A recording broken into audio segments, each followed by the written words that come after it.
ପ୍ରଭୁଙ୍କର ପବିତ୍ର ମହାନାମର ଗୌରବ ହଉ।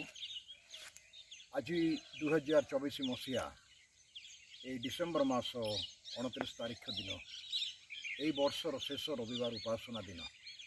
আজ পৃথিবীর বিভিন্ন জায়গায় এবং আমার অঞ্চলের মধ্যে সেবা উপাসনা আরাধনা প্রার্থনা প্রভুঙ্কর মহিমা তাঁর গৌরব প্রার্থনা বাক্য এসব চালিছি মণ্ডলী মানকরে এবং প্রভুকে এথিপাই ধন্যবাদ দেওয়া নিমন্তে এই জায়গায় আমি উপস্থিত রহিছু যে প্রভুঙ্কর বিশ্বস্ততা এই 2024 মସିହା প্রায় 12 মাস পর্যন্ত প্রভু আমানଙ୍କୁ কঢ়েইকি আনিলে, আমানଙ୍କୁ অন্নবস্ত্র দেলে, আমানଙ୍କୁ আবশ্যক বিষয় যোগাইলে, আমানଙ୍କୁ অর্থ দেলে, উত্তম স্বাস্থ্য দেলে।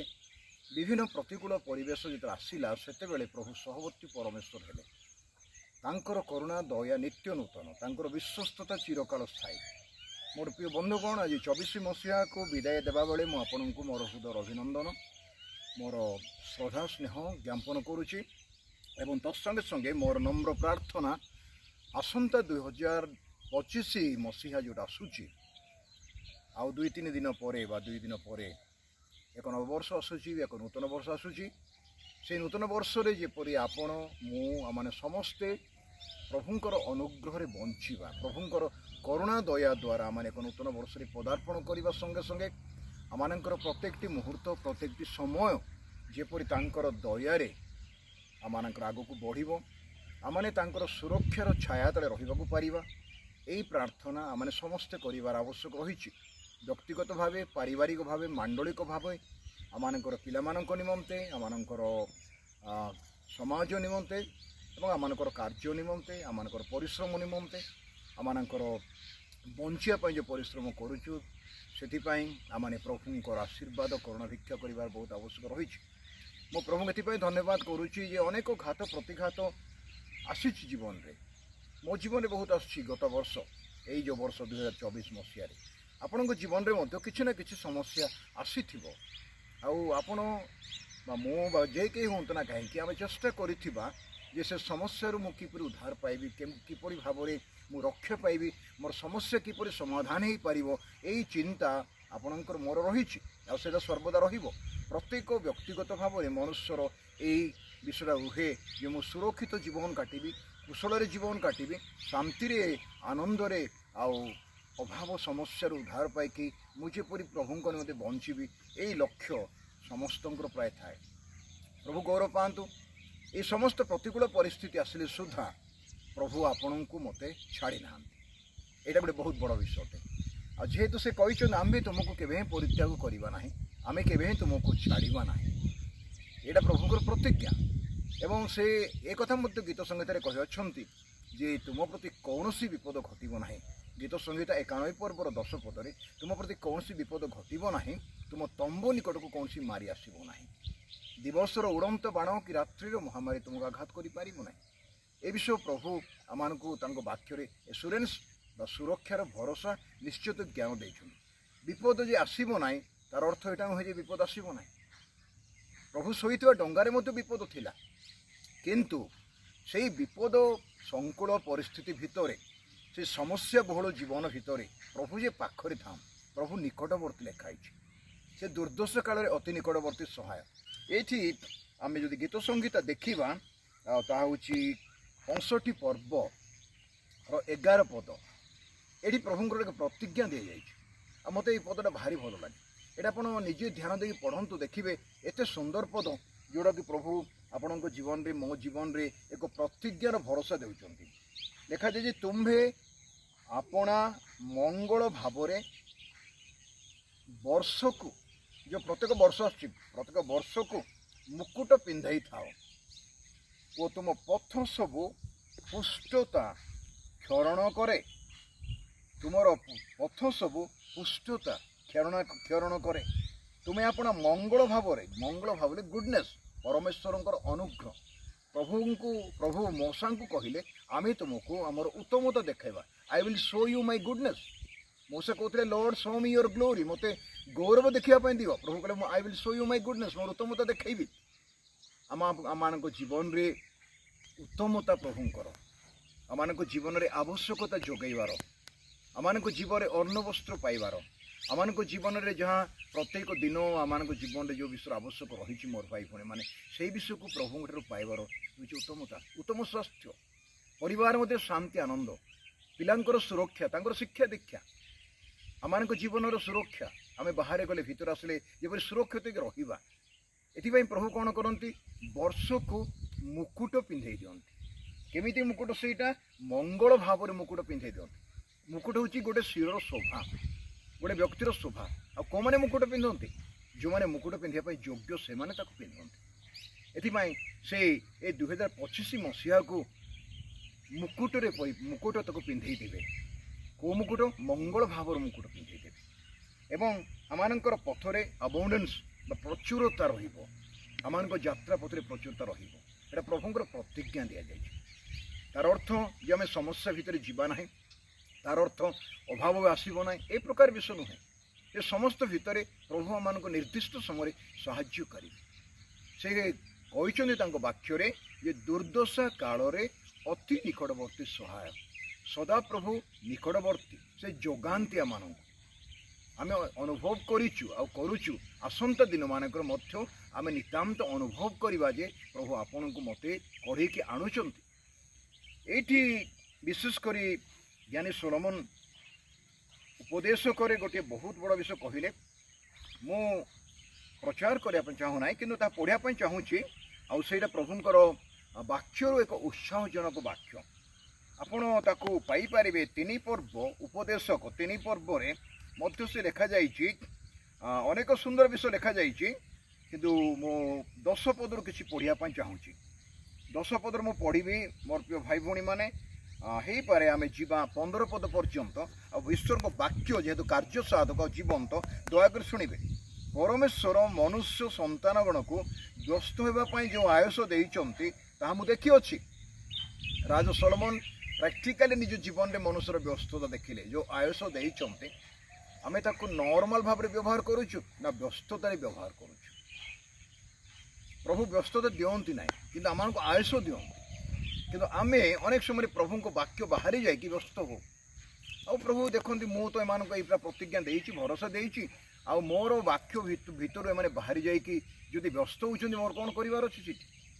ପ୍ରଭୁ ଅନେକ ସମୟରେ ଇଣ୍ଟରଫିୟର କରନ୍ତି ନାହିଁ। ଆମମାନଙ୍କୁ ଶିଖିବା ପାଇଁ ସେ ବ୍ୟସ୍ତତା ଭିତରେ ବା ଯେ ସମସ୍ୟା ଭିତରେ ଆମେ ଯାଉଛୁ ତା ଭିତରେ ସେ ନୀରବ ରୁହନ୍ତି।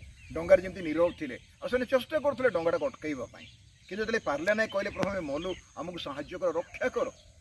ଆଉ ଯୀଶୁ ଉଠିଲେ, ତୋଫାନକୁ ବନ୍ଦ କରିଦେଲେ। ଏଇଠି ଲେଖାଯାଇଛି ଯେ ମୋର ପ୍ରିୟ ଭାଇ ଭଉଣୀମାନେ, ପ୍ରଭୁଙ୍କ ବାକ୍ୟରେ ଆମେ ଯେଉଁଟା ପଢ଼ିଲୁ ମଧ୍ୟ ସେ ସେମାନଙ୍କ ହୃଦୟରେ ଅନନ୍ତ କାଳ ରଖିଅଛନ୍ତି। ତଥାପି ପରମେଶ୍ୱର ପ୍ରଥମାବଧି ଶେଷ ପର୍ଯ୍ୟନ୍ତ ଯେଉଁ କାର୍ଯ୍ୟ କରିଅଛନ୍ତି ମନୁଷ୍ୟ ତହିଁର ତତ୍ତ୍ୱ ପାଇପାରେ ନାହିଁ। ମନୁଷ୍ୟ ଯେତେ ବର୍ଷ ମଧ୍ୟ ଜଗତରେ ବଞ୍ଚିଲେ ତା ପାଇଁ ପ୍ରଭୁ କ'ଣ କ'ଣ କରିଛନ୍ତି, ତାର ବାଲ୍ୟ ଅବସ୍ଥାରୁ ବୃଦ୍ଧ ଅବସ୍ଥା ପର୍ଯ୍ୟନ୍ତ ତାର ତତ୍ତ୍ୱ ମନୁଷ୍ୟ ପାଇପାରିବ। ସେଇଟା କ'ଣ କ'ଣ କରିଛନ୍ତି ସେ ମନୁଷ୍ୟ ହୃଦୟ ଭିତରେ ଅଛି, ସ୍ମୃତି ସ୍ୱରୂପ ମନୁଷ୍ୟ ମନେ ପକାଇ ପାରିବ। ଆଉ ପ୍ରଭୁଙ୍କ ରେକର୍ଡ଼ରେ ତ ରହିଯାଇଛି। ଅନେକ ସମୟରେ କାହିଁକି ଏମିତି ହେଲା, ସେଇ ତତ୍ତ୍ୱ, ସେଇ ରହସ୍ୟ ମନୁଷ୍ୟ ପାଇପାରେ ନାହିଁ। ଏ 24 ମସିହାରେ କେତେ ଘଟଣା ଘଟିଛି ଆପଣଙ୍କ ଜୀବନରେ, ମୋ ଜୀବନରେ। ଆମେ କ'ଣ ତା ତତ୍ତ୍ୱ ଖୋଜିଛୁ? ଆମେ ତାର ରହସ୍ୟ ଖୋଜିଛୁ? ପ୍ରଭୁ କେମିତି ସେ ଉଦ୍ଧାର କଲେ? ମୁଁ ତ ଏଇ ବର୍ଷ ମୋର ବହୁ ସାକ୍ଷ୍ୟ ରହିଛି। 2024 ମସିହାରେ ଗୁଡ଼ାଏ ସାକ୍ଷ୍ୟ ରହିଛି। କେମିତି ମୋତେ ପ୍ରଭୁ ମାନେ ଏଡ୍ସରେ, ଶେଷ ମୁହୂର୍ତ୍ତରେ କେମିତି ମୋତେ ପ୍ରଭୁ ସୁରକ୍ଷା ଦେଇଛନ୍ତି, ରକ୍ଷା କରିଛନ୍ତି, ସାହାଯ୍ୟ କରିଛନ୍ତି। ମୁଁ କହିଲେ ଘଣ୍ଟା ଘଣ୍ଟା ହେବ। ଆଉ ମଧ୍ୟ ଲେଖାଯାଇଛି ମୋର ପ୍ରିୟ ଭାଇ ଭଉଣୀମାନେ 12 ପଦ, ଆମ୍ଭେ ଜାଣୁ ଯେ ଯାବଜୀବନ ଆନନ୍ଦ ଓ ସୁକର୍ମ କରିବା ଅପେକ୍ଷା ସେମାନଙ୍କର ଆଉ କୌଣସି ମଙ୍ଗଳ ବିଷୟ ନାହିଁ। ଯାବଜୀବନ ଆନନ୍ଦ, ଏବଂ ସୁକର୍ମ ଏ ଦୁଇଟା ବିଷୟକୁ ଜ୍ଞାନୀ ଯିଏ ଲେଖୁଛନ୍ତି ଉପଦେଶକ ସେ କହୁଛନ୍ତି ଆନନ୍ଦ। ଆନନ୍ଦ କହିଲେ ଖାଲି ଖୁସିରେ ଡେଇଁବାଟା, ଗୀତ ଗାଇବାଟା, ହସିବାଟା ଆନନ୍ଦ ନୁହେଁ। ପ୍ରଚୁରତାରେ କେବଳ ଆନନ୍ଦ ନୁହେଁ, ସମସ୍ତ ପରିସ୍ଥିତିରେ ଯିଏ ଆନନ୍ଦ କରିପାରେ ତାକୁ ହିଁ ଆନନ୍ଦ କୁହାଯାଏ। ଆଉ ସୁକର୍ମ ଭଲ ବିଷୟ, ଅନ୍ୟର ଉପକାର କରିବା ନିମନ୍ତେ, ପରିବାର ଉପକାର, ମଣ୍ଡଳୀର ଉପକାର, ଅନ୍ୟକୁ ପାରିଲେ ସାହାଯ୍ୟ କରିବା, ଉତ୍ତମ କାର୍ଯ୍ୟ କରିକି ମନୁଷ୍ୟ ଯେପରି ଆତ୍ମସନ୍ତୋଷ ଲାଭ କରେ ସେହି ପ୍ରକାର ଜୀବନ କାଟିବା ଦରକାର। ଅନେକ ସମୟରେ ଲୋକମାନେ ଭୁଲ କାମ କରିକି ଆତ୍ମସନ୍ତୋଷ ଲାଭ କରନ୍ତି, ଭୁଲ କାର୍ଯ୍ୟ କରନ୍ତି ଏବଂ ସେମାନେ ଖୁସି ହୁଅନ୍ତି। ଅନେକ ଲୋକମାନେ ସେ ମନ୍ଦ କାର୍ଯ୍ୟ କଲାବେଳେ ଦେଖିକି ତାଙ୍କୁ ସପୋର୍ଟ କରନ୍ତି, କିଛି କୁହନ୍ତି ନାହିଁ। ଅନେକ କହିବା ପାଇଁ ଚାହିଁଲେ ମଧ୍ୟ ମୁହଁ ଖୋଲନ୍ତି ନାହିଁ, ନୀରବ ରହିଯାଆନ୍ତି। ଯେଉଁଟା ଉତ୍ତମ ବିଷୟ ନୁହେଁ, ଯେଉଁଟା ମନ୍ଦ ବିଷୟ, ଯେଉଁଟା କୁକର୍ମ, ସୁକର୍ମ ନୁହେଁ, ତାକୁ ଲୋକମାନେ ସପୋର୍ଟ କରନ୍ତି।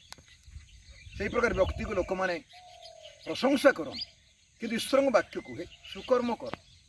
ଆଉ ସୁକର୍ମ କରିବାଟା ଜାଣିକି ମଧ୍ୟ ଯଦି ଆମେ ପ୍ରଭୁଙ୍କର ବିରୋଧାତ୍ମକ କାମ କରିବା ତାହେଲେ ଆମେ ଆଶୀର୍ବାଦ ପାଇବା କେମିତି?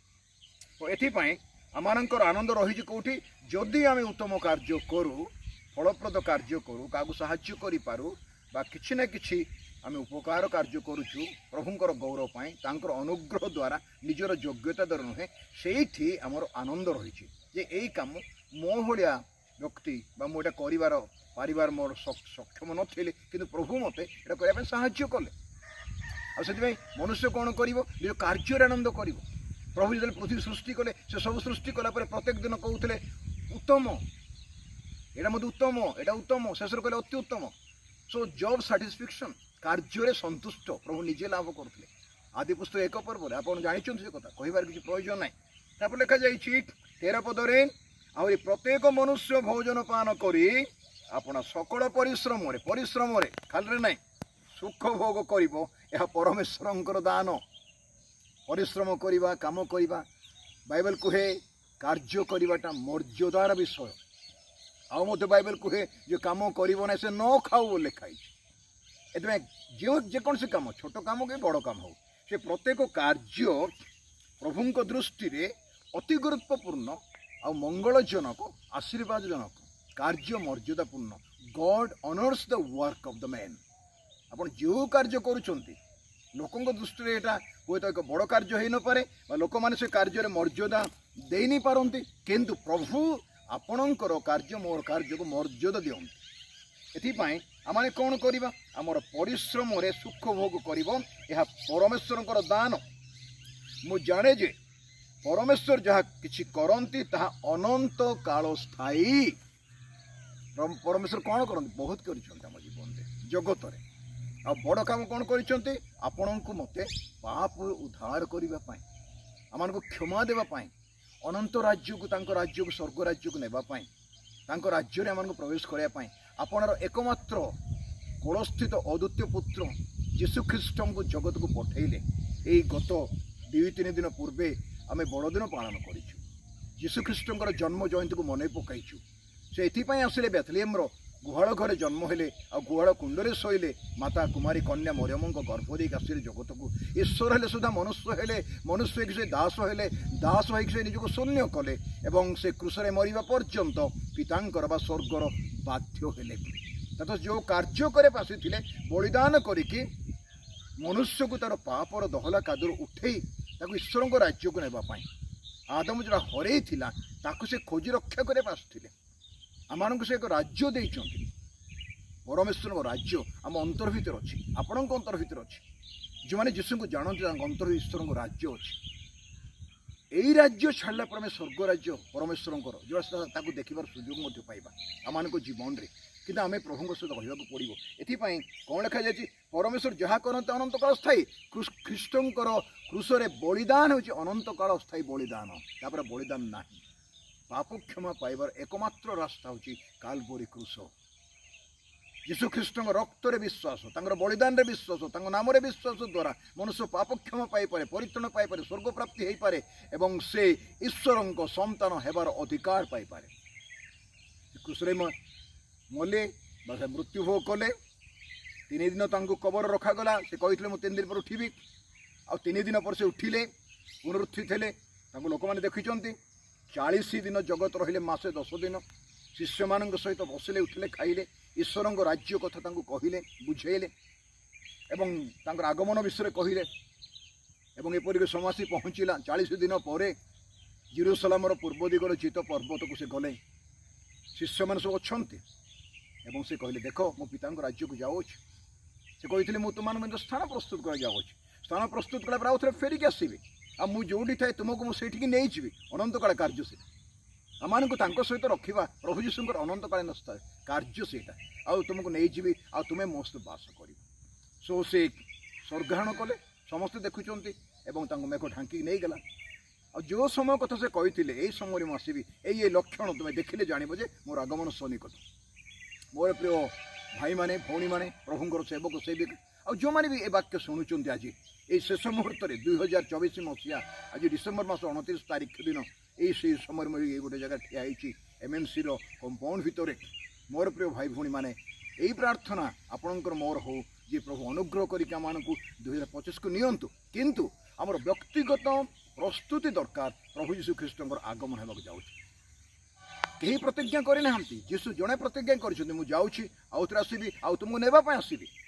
ଏଥିପାଇଁ ଯଦି ଆପଣଙ୍କ ହୃଦୟ ପ୍ରଭୁଙ୍କ ପ୍ରତି ଅଛି, ପ୍ରେମ ଅଛି, ଶ୍ରଦ୍ଧା ଅଛି, ଭକ୍ତି ଅଛି, ଭୟ ଅଛି, ଆପଣ ପ୍ରଭୁଙ୍କର ସନ୍ତାନ ବୋଲି ନିଜକୁ ଜାଣିଛନ୍ତି, ସନ୍ତତି ବୋଲି ଜାଣିଛନ୍ତି, ଆସୁ ମାନେ ପ୍ରଭୁଙ୍କ ପାଇଁ ପ୍ରସ୍ତୁତ ହେବା।